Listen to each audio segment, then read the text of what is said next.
In this video, I'm gonna teach you how to use Affirm on Apple. It's a very quick and easy process, so make sure to follow along.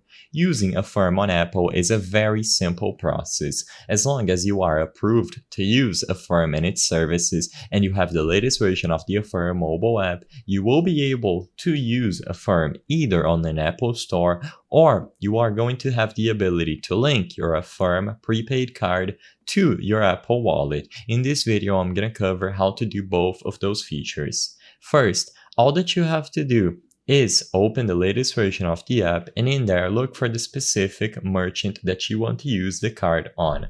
As long as you generate a card with Affirm, regardless of how much you are pre-qualified to spend, you will be able to attach that card to Apple. You can use it inside of your Apple Wallet, and whenever Apple Pay is available as a payment method, you can make the payment go through Affirm. When you use your card this way, you will have the ability to manage all of your payments through the Affirm mobile app using the Affirm card. So like I mentioned, all that you have to do is to generate a card to use on any merchant. Regardless of the amount, after you generate the card, just go into the Card tab on the middle of your screen and you will see the card listed there. You will see the amount available to spend at the top and all the details about the card, so the number, the expiration date, and the security code. As long as you are able to successfully generate the card, you should see the Add to Apple Wallet button at the bottom of your screen.